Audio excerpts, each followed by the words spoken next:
mo dúpẹ́ o àánú bàbá àánú mo rí gbà.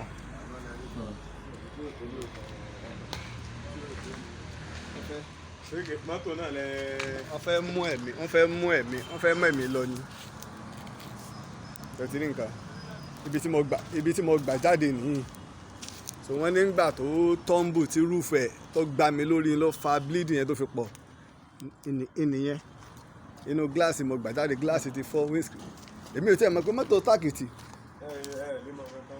àlẹ́ mi tó ń sọ fáwọn èèyàn pọ́ fẹ́ tákìtì mò ń dù ìgbà wọn débẹ̀ wọ́n rí sẹ́tìrì nǹkan mọ́tò tí ò tí ì pọ̀jọ́ kọkànlá nù wọ́n fẹ́ pa wá lórí òdodo ọ̀rọ̀ tá à ń sọ àti iṣẹ́ tá à ń ṣe.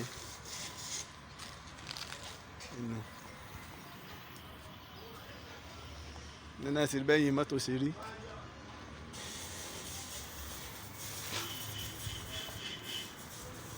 nígbà mo kọ́kọ́ jáde ọpẹ́ tí mo kọ́kọ́ ń dún ni wípé ojú tó lé mi ì mú dání ọpẹ́ tí mo kọ́kọ́ ń dún jọ̀ọ́nù nígbà mo jáde wípé ojú tó lé nìyí pé mi ì mú dání nígbà mo jáde ọpẹ́ tí mo kọ́kọ́ dún nù torí wípé kò síbi tí mò ń lọ àjọ ń lọ ni àá ṣe wá gbọ́ ẹ̀gbọ́n wa kú ìjọ́ wo náà ni ẹ̀gbọ́n kú ṣètì rí gbogbo oríṣẹ́ ti lọ́wọ́ wọ́n ní ẹranko ràn ìsan ọwọ́ yìí náà ìsan méjì tó já ń bẹ̀ kí wọ́n tó wá di pé wọ́n ṣe orí yẹn mo dúpẹ́ lọ́dọ̀ Ọlọ́run ẹnu à ń pariwo ojú ọ̀nà náà la fẹ́ lọ wù torí mo wà lára àwọn ènìyàn tẹ́ bá rántí ní 2017 lọ orí Facebook Ìtàn Yorùbá nígbà tí bàbá wo Olúwo tẹ́ ń ra gíráfù tí wọ́n ń dí ọ̀nà yẹn ní Iléyá kù ọ̀la Iléyá 2017 kù ọ̀la èyí bàbá pè mí wọ́n sì ra gíráfù wọn fi ń dí gbogbo ọ̀nà yẹn Ìbàdàn gbogbo ọbẹ̀ yẹn fọ̀ sí o torí àwọn tó fẹ́ wálé fọ́dún mo dẹ̀ bá bàbá sọ̀rọ̀ mo ṣe ń tàbí bàbá ní pé àwọn lọ rí gómìnà wa àná níbẹ̀ níjọba ń gbà náà yìí pé láti lè wá nǹkan ṣe sọ́nà ọkàn ìjọba ìpínlẹ̀ Ọ̀ṣun ọkàn ìjọba ìpínlẹ̀ kìí ṣe léèlà àkọ́ tó lúwọ́ ọ̀kọ́ ṣe ọ̀nà Ìwó sí Òṣogbo tí wọ́n ti àbádọ́ bí 14-15 years bàbá yìí náà ló ṣe ń gbà yẹn kí wọ́n ní federal government tó láwọn oṣù wẹ́dẹ̀ ti ń ṣe nígbà wàá gbọ́ pé wọ́n ti ń ṣe bíi náà ló jẹ́ ká lọ lẹ́yìn ìgbà tí tèmi ṣẹlẹ̀ ń bẹ̀ ojú tó lé ní wọ́n fẹ́ lọ kọ́ ẹrù tí ń bẹ gbogbo àwọn kámẹ́rà tí wọ́n bẹ lẹ́yìn mọ́tò accident mi ti ṣẹlẹ̀ ń bẹ̀ 18 passenger ní lágùn ni tẹ́ẹ̀ bá ti kọjá pápá tẹ́ẹ̀ bá ti dé lágùn yìí ni kan bẹ lójijì ni mọ́tò sáré kọ́ kan lójijì nígbò tún níjọ́ Sunday míì tó ṣẹlẹ̀ nígbò tún nígbà wọn lọ wọ́ mọ́tò torí mọ́tò yìí ìjọ Monday kọ́lẹ́ lọ wọ́ lẹ́yìn ọjọ́ kẹta inú accident ṣẹlẹ̀ ìjọba nígbà tí o ti ẹ̀ hospital tí wọ́n gbé yẹn lọ 50,000 látọ́ ẹ̀sẹ̀ fi lọ àyà àbúlánú kò tó wọ́n fi gbé mọ́tò jáde àṣìlá níjọba bá ti sọ̀rọ̀ nígbà mo sọ̀rọ̀ nípa ọ̀rọ̀ yìí gangan wọ́n ní káwọn DSS ọmọ mọ́nítọ̀ láì mi ṣé ó gbẹ̀ la nígbà náà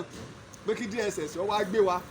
so tábà wá sọ̀rọ̀ ní ìṣe àgbọ̀dọ̀ sọ tó jòdòdó ọ̀rọ̀ àgbọ̀dọ̀ bájọba sòdodo ọ̀rọ̀ wàhálà ti dé wọ́n wá accident tún ṣẹlẹ̀ àwa tún rí àwọn ilé ìwòsàn tí wọ́n ti ń tọ́jú àwọn tó fara pa mo tún wá gbé mi lọ sí Èjì Òkú ibẹ̀ yẹn tó wọnú mo dúpẹ́ lọ́wọ́ dọ́tọ̀ yẹn Faith Hospital tó ṣe yí pé láì tí ẹ̀ béèrè kọ́bọ̀ wọ́n ti bẹ̀rẹ̀ ẹṣẹ́ tí dọ́tọ̀ bá léètì ìṣẹ́jú márùn-ún ni màá kú pẹ̀lú ẹ̀jẹ̀ tó jáde lára mi iná ẹ̀kú rí fọ́tò yẹn ìkú ni kọ̀sọ́gbẹ́ tí mo lè dá ṣùgbọ́n àwa ni a dúpẹ́ fọ́lọ́run pé mo sì wà lórí èèpẹ̀ eléyìí kéré nu tọ́lọ́ ń lè ṣe tá a gbé yẹn ní bí yín nú níjọ́ tá a ti ń ṣe ìtàn tá à ń sọ ìwádìí ìjìnlẹ̀ tá à ń ṣe ẹ sọ ẹni tó ń ṣerú ẹ̀ ńlẹ̀ Yorùbá èmi kọ́ Ọlọ́run ọba ni ẹ ní ríyùn àjòyè gómìnà ìpínlẹ̀ tá a ti joyè kò kí wá sékèé soríire tiwọn pé ọmọ ìlú mi o ní gbogbo ilẹ̀ Yorùbá ó ń sọ ìtàn o ààrẹ òpìtàn ọba odidi Olúbàdàn dẹ̀ foyè dá lọ́lá wọn ò kí wá fún yùn tá a bá ń soríire ẹ̀ ní àgbẹ̀dá bá wá ti wá sọ̀rọ̀ ká gbàjọba níyànjú wàhálà ti dé inú ìlànà fẹ́ bá pa wá náà lẹ́kú wá pa wá ìlànà sọ ojú ọ̀nà nu láti ìgbà tó ti ṣẹlẹ̀ náà ìjọba sì gbọ́n wọn ò sí lọ bẹ̀ pé kí wọ́n ti bó ṣe pé pẹ̀ wọ́n ọkọ̀ fi díbẹ̀ yẹn lẹ́yìn tèmi ọkọ̀ mẹ́rin míì tó ti láyé ló ti kò jàmbá ń bẹ̀ 18 full passenger táwọn náà lẹ́bí sàmọ́rọ́ àwọn èèyàn tí mẹ́bẹ̀ sàmọ́ táwọn náà lè jẹ́ kí ló dé ẹrù ọba mi lórí iṣẹ́ tí mò ń ṣe àwọn tó pè mí ńgbà náà tẹ́lẹ̀ kí n mọ́ sọ̀rọ̀ ni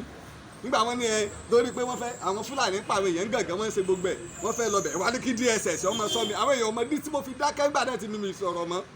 lọ́rọ̀ tá a sọ lóṣù tó lọ kí DSS ọmọ ṣe báàrin òpin tán wọ́n pè mí níbo lójú mi ò tó gbogbo ilẹ̀ Yorùbá ìtàn wo lẹ́fẹ́ fi rú mi lójú gbogbo ilẹ̀ Yorùbá ọwọ́ àṣẹlẹ̀ bẹ́ẹ̀ àwọn àlàtú ẹ̀sẹ̀ lọ gbé mọ́tò kí wàá ní kí ni láríjàpá níjọba kò sílé ìwòsàn hospital fáwọn tó bá ṣe léṣe kí ni láríjàpá níjọba àmọ́ mo dúpẹ́ lọ́wọ́ ẹ̀yin alátìlẹyìn mi káàkiri tìbútòrò àgbáyé. Yorùbá lọ́rọ̀ sí ni wò kámẹ́ tó fẹ́ ni. Ààrẹ òpìtàn yín náà ni olóyè Laji Abbas. Ìtàn Yorùbá lágbára Ọlọ́run tárábàdún ti mókun ìtàn tún ẹ̀sẹ̀ bẹ̀rẹ̀ ni. Kánnákánná ti wá nàmì ẹ̀gbà. Mo ń pariwo tabaná ti lọ́tọ̀ lọ mo ní gbogbo ojú ọ̀nà ilẹ̀ Yorùbá èwo ló gbádùn bẹ́ẹ̀. Ẹ̀yin gómìnà wa, ẹ̀yin ọ̀nàrẹ́bù, ẹ̀yin mínísítà wa, ẹ̀yin sẹ́nétọ̀ wa, ẹ dákọ̀ ìtọ́ gbádùn tó yanjú. Ìbáwa là ń lọ káàkiri ìlú wo ni mi lọ́nlẹ̀ Yorùbá. Ìjọ tẹ́lẹ̀ ìṣẹ̀lẹ̀ ìlú mẹ́ta mo lọ tí mo ti ń bọ̀ nípínlẹ̀ Ọ̀ṣun. Mo sì dúpẹ́ lọ́wọ́ bàbá mi ọba Olówùkúta ọba Ahmed Oyèlúdé Màkàmà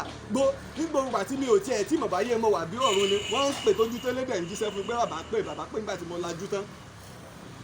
Mo dúpẹ́ mo dẹ̀ dúpẹ́ lọ́wọ́ gbogbo ọ̀gá ọlọ́pàá àti DPO Ìyànà Ọ̀fà tó ṣe pé bá a ṣe gbé mi débẹ̀ torí dírẹ́fà tó gbé wa ká dúpẹ́ lọ́wọ́ rẹ̀ ọ̀pọ̀lọpọ̀ la dá dúró ọdún àti jérò kanlẹ̀ ló gbé mi ó sì ya police station ojú ẹsẹ̀ wọn ti gbé wa tẹ bá mọ inú ibi tẹ́ tó gbé wa lọ tẹ́ gbé wa lọ